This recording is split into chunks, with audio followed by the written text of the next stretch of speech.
Mobile ने लोगों को जोड़ा, कंप्यूटर ने समय है मोड़ा, आप मानने जा सकते सब, शिक्षा ने किया ये संभव। माननीय अध्यक्ष महोदया, स्कूल प्रबंधक जी, समस्त गुरुजन व मेरे प्यारे साथियों, सर्वप्रथम तो मैं सूर्य यादव आप सभी को पृथ्वी सदन की तरफ से नमन करता हूँ।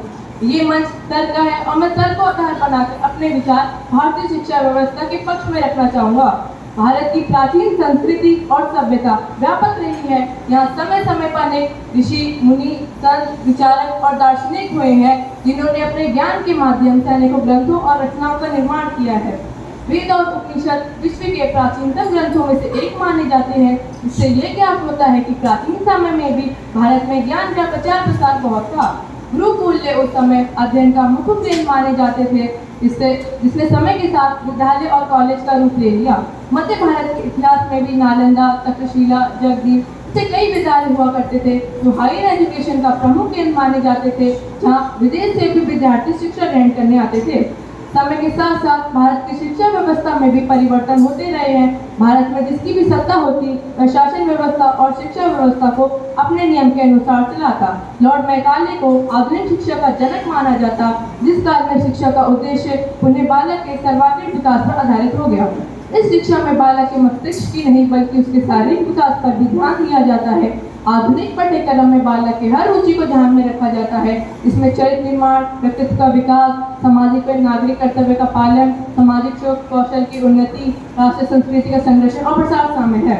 आज शिक्षा का बालीकरण होने के कारण सभी वर्ग के बच्चों के लिए शिक्षा प्राप्त करना कठिन हो गया है।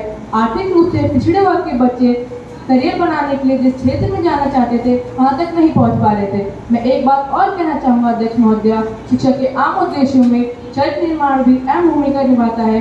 अच्छी शिक्षा व्यवस्था होगी तो हम एक अच्छे चरित्र का निर्माण कर सकते हैं। यदि मनुष्य का चरित्र अच्छा होगा तो स्वभाव भी अपने आप निर्मल हो जाता है। ये मदद करता है उज्जवल भविष्य व अच्छा समाज बनाने में।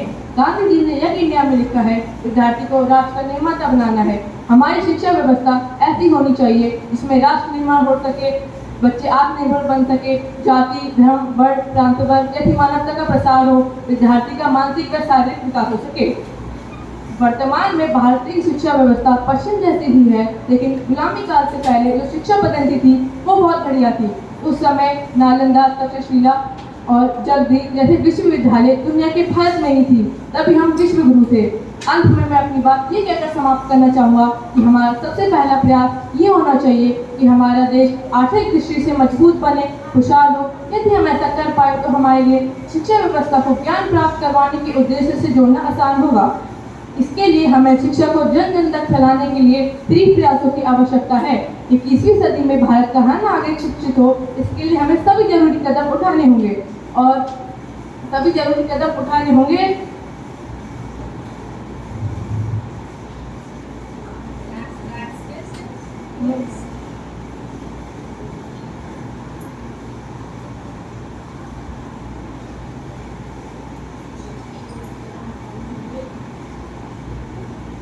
और सभी जरूरी कदम उठाने होंगे, जब भी हमारा देश पूर्ण रूप से शिक्षित राष्ट्र कहलाएगा और हर सबका भविष्य अच्छा हो जाएगा और इस देश की संस्कृति बची रह जाएगी। समस्त निर्णायकगण भारतीय शिक्षा व्यवस्था में सुधार होने से हमारी अधिकांश समस्याओं का समाधान हो जाएगा। अफसोस ये है कि धर्म शिक्षा न देने के कारण हमारी नई पीढ़ी धर्म से विमुख हो गई है। स्कूल में पढ़ाई की बातों को वह आम नीच के विश्वास कर रहे थे, पर घर पे बड़े बूढ़ों की बातों का घोर अनादर करते। एक उदाहरण देना चाहता हूँ, हमारे शाकाहारी घरों के बच्चे ये सोचने लगते हैं कि वह कमजोर है क्योंकि वे अंडा व मांसाहार नहीं लेते। ये सब आधुनिक स्कूलों में सिखाया जाता है। इनकी इस सोच के कारण ही वे पिछड़ने लगते हैं और चुनौतियां नहीं लेते। हकीकत ये है कि हमारी संस्कृति को तबाह करने के लिए इस प्रकार की शिक्षा प्रदान की जा रही है। क्या बात करें, ऐसी अनेक बात है, लेकिन अभी उनकी चर्चा का विषय नहीं है। अतः मैं अपनी वाणी को विराम देने से पहले ये कहना चाहूँगा कि सरकार को समय समय पर शिक्षा व्यवस्था पर ध्यान देने की आवश्यकता है। धन्यवाद।